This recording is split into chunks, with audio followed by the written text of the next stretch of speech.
Salut tout le monde, aujourd'hui je fais la 71e vidéo de mon défi. Aujourd'hui je vais vous parler de la richesse de ne rien avoir, la simplicité volontaire.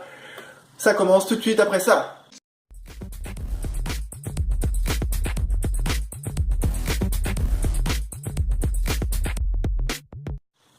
Alors c'est une vidéo en réponse à la vidéo de Nina, Mademoiselle Web Marketing.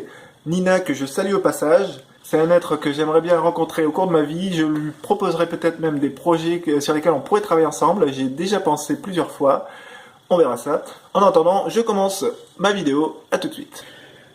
Alors, c'était pour parler de ma propre expérience, d'avoir voyagé. En fait, j'ai 33 ans. J'ai passé à peu près presque 10 ans de ma vie à vivre hors de France, à voyager hors de France. Alors, je dis pas voyager, j'ai pas voyagé pendant 10 ans là parce que ma manière de voyager, c'est j'arrive à un pays puis je reste une couple de mois là. C'est pas vraiment, enfin je reste plusieurs mois là, pardon. C'est pas vraiment du voyage touristique où je change de place quasiment tous les jours là. Donc j'arrive dans un pays, je m'installe et puis je vois pour construire quelque chose, lancer une idée, un truc, essayer de vivre, créer un réseau. Ça m'a permis de créer des réseaux, etc.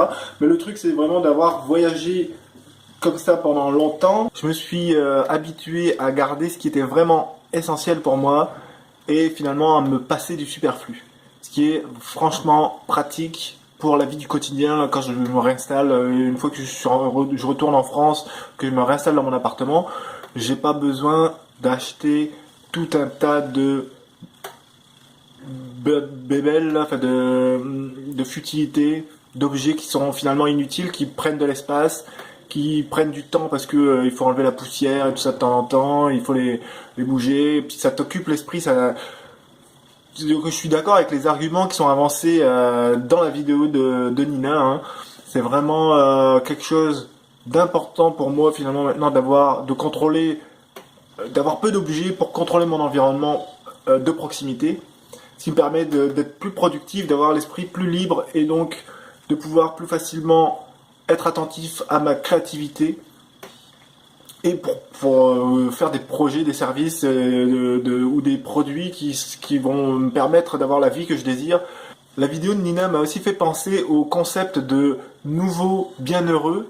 Alors les nouveaux bienheureux, c'est quoi? C'est pas des personnes qui vont devenir multimilliardaires en travaillant 15 heures par jour et puis en ne prenant jamais de retraite, ni même en prenant genre 3 mois de vacances pendant les grandes vacances. Ce sont des personnes qui vont d'abord prioriser à se respecter eux-mêmes en tant qu'être humain et qui vont ne pas chercher à prendre leur retraite à 40 ans, mais en fait qui aiment leur travail vraiment et qui ne vont jamais prendre de retraite, mais vont prendre régulièrement tout au long de l'année des sortes de mini-retraites qui va leur permettre de se ressourcer, de se recréer un réseau, s'intéresser à des nouvelles informations, à la nouvelle technologie qui est sortie, etc. Développer une autre passion et reprendre le travail par la suite. Mais pas, je veux dire, ils vont pas arriver à un certain âge où ils vont dire bon c'est plus, j'ai plus envie de travailler parce qu'ils aiment leur travail. Ils aiment leur travail, alors ça les dérange pas de continuer jusqu'à 80 ans à faire ce qu'ils font, parce qu'ils le font sans se forcer, parce que c'est fait avec le cœur, c'est fait avec le plaisir. Moi, c'est ça que je vise là comme mode de vie. Là.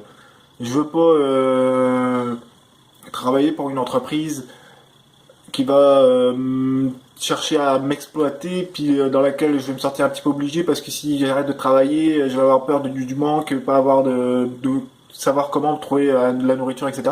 Ça m'a aussi énormément aidé le fait de voyager, parce que je me suis rendu compte que tu finis toujours par trouver ce que tu as besoin, que ce soit de la nourriture ou autre.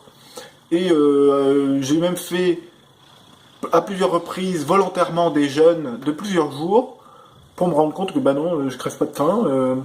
Si je dors dans la rue, je mords pas non plus. Bref, ça m'a permis de m'affranchir de pas mal de peurs finalement qui sont entretenues quand on vit dans le système un petit peu chaperonné par les différents services publics.